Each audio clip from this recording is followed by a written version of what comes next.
Hello students, how are you? I hope you are very fine.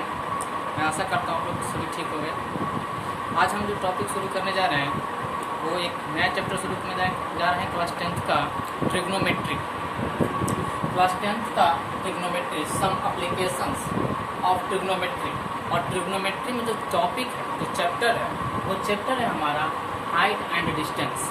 ठीक है, trigonometric ratio, trigonometric identities, ये सब आप लोग पढ़ चुके होंगे और कुछ ऐसे प्रकार से समझना है। जो मेन चैप्टर है ट्रिग्नोमेट्री का, जो इम्पोर्टेंट है, जो आगे जाके बहुत सारे यूजेज हैं, उसके बारे में आज हम चर्चा करेंगे। तो आज हम चर्चा सबसे पहले कर रहे हैं some applications of trigonometry. What is the application, what is the usages of trigonometry in our daily life. Trigonometry is one of the ancient subject studied by the scholars all over the world.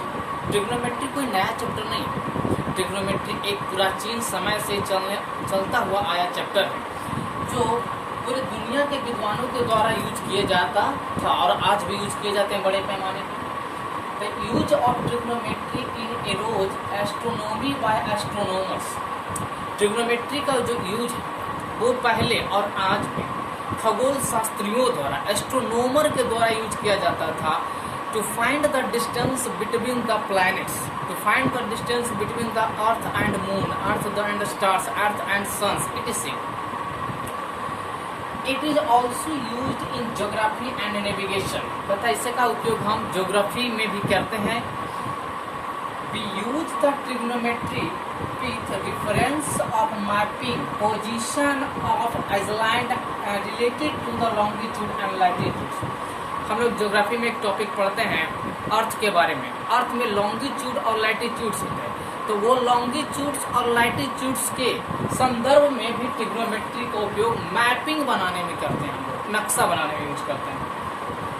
There was an instrument invented by Sir George Everest। कहता एक instrument का आविष्कार sir George Everest के द्वारा हुआ था, who had commissioned the world largest peak from the 6 different stations। जिन्होंने 6 अलग अलग दुनिया के 6 अलग अलग स्टेशनों से दुनिया के सबसे ऊंचे ऊंचे पर्वतों की चोटी का मापन किया था। British India for which the 2 longest ever theodolites, यानी इस मशीन का जो नाम था वो था theodolites.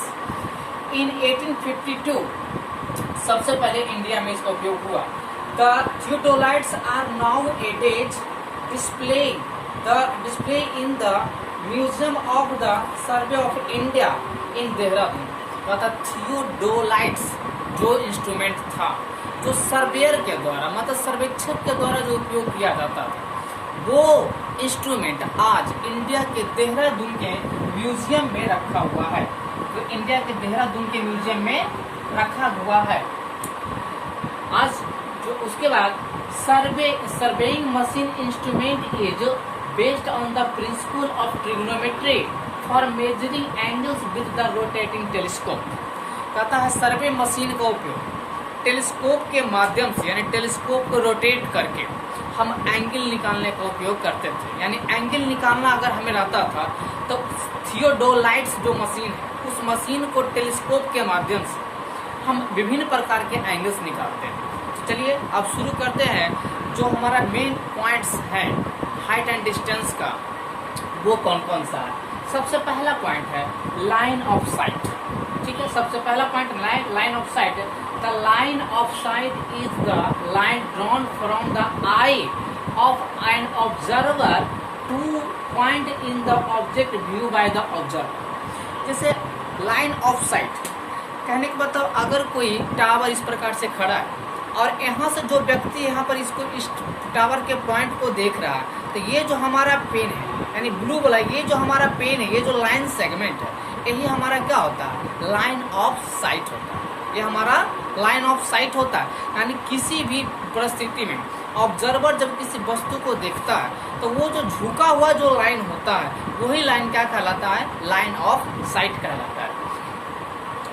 Angle of elevation, angle of elevation same as an angle which is made up on the eye of the observer when he seen to the tower from the horizontal ground. जैसे ये horizontal ground है, ठीक है, इस प्रकार से ये ऐसा है, ठीक है, और ये हॉरिजेंटल ग्राउंड से जो टॉप पॉइंट पे हम लोग देखते हैं, ये इस पॉइंट को, इस टावर को अगर टॉप के देखते हैं तो ये जो हमारा सरफेस में जो एंगल बनता है, सरफेस में जो हमारा एंगल बनता है यहाँ पे, ये एंगल क्या कहलाता है?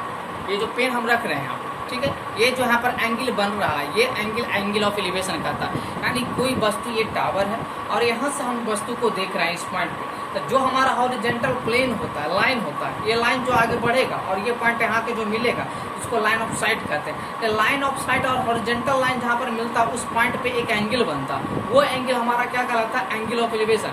वो एंगल बनता कैसे? वो एंगल जो हम टॉप टावर को, टॉप को देखते हैं, वही हमारा एंगल ऑफ एलिवेशन होता है। इसके जस्ट अपोजिट जो होता है वो एंगल ऑफ डिप्रेशन।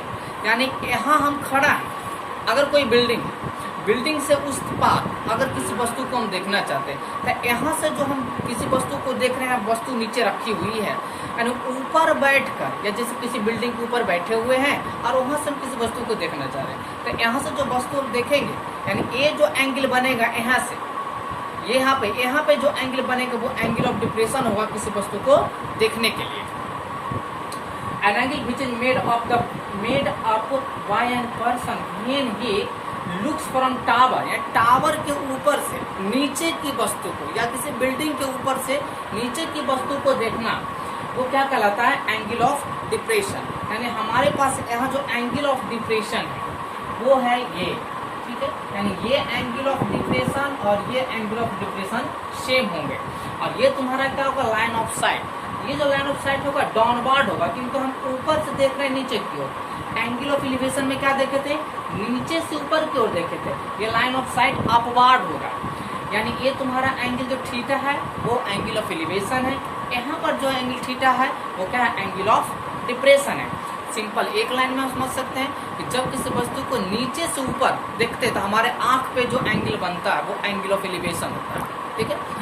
किसी बिल्डिंग पे या किसी टावर पे खड़ा होकर नीचे की ओर जो वस्तु देखते हैं, तो नीचे वस्तु के द्वारा जो हमारे आंख पर इमेज बनता है वो एंगल ऑफ डिप्रेशन होता है।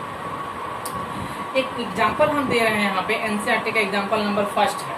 उसमें क्वेश्चन कह रहा है कि एक टावर है, टावर की हाइट मालूम नहीं है। मान लेते हैं एक टावर है BC जिसकी हाइट मान लिए h है, और बोलता है टावर से कोई व्यक्ति 15 मीटर की दूर पर खड़ा होकर टावर के टॉप को देखता है। देखिए, टावर से 15 मीटर दूर आकर कोई व्यक्ति टावर के टॉप को देखता है, और वहाँ पे थीटा एंगल जो बनती है वो किसके बराबर है? 60 डिग्री के बराबर है। वहाँ पर जो थीटा एंगल बन रही है वो 60 डिग्री के बराबर है। तो अब 60 डिग्री है, हमारे पास हाइट पूछ रहा है, यहाँ पर कॉम्बिनेशन समझना होगा। साइन कॉस टैन, ये 3 चीज का उपयोग होता है। साइन का उपयोग कब करेंगे? जब परपेंडिकुलर और हाइपोटेनस का रिलेशन रहेगा। कॉस का उपयोग बेस और हाइपोटेनस का रहेगा। टैन का उपयोग हम लोग परपेंडिकुलर और बेस के संदर्भ में करेंगे, ठीक है। हमारे यहाँ पास बेस दिया हुआ है, हाइट मालूम नहीं, ठीक है। तो उसके लिए हमें क्या करना होगा? टैन थीटा लगाना होगा, यानी tan angle A. Tan angle A बराबर क्या होता है? Perpendicular upon base, BC upon AB, h/15। Tan 60 बराबर h/15। टैन 60 का वैल्यू होता है √3, तो √3 अपॉन 1 बराबर h/15। That is h cross multiplication कर दिए तो h का वैल्यू कितना आ गया? 15√3। 15√3 क्या हो गया? एक टावर का हाइट हो गया। आई होप, मैं आशा करता हूँ कि आप लोग इसे अच्छी प्रकार से समझे होंगे। पढ़िए, क्योंकि लॉकडाउन है, बहुत सारे स्कूल बंद है, एजुकेशन नहीं हो पा रहा है, तो एक वीडियो और ऑनलाइन एक माध्यम है। मैं आगे और सारे क्वेश्चन को डील करूँगा। Thank you.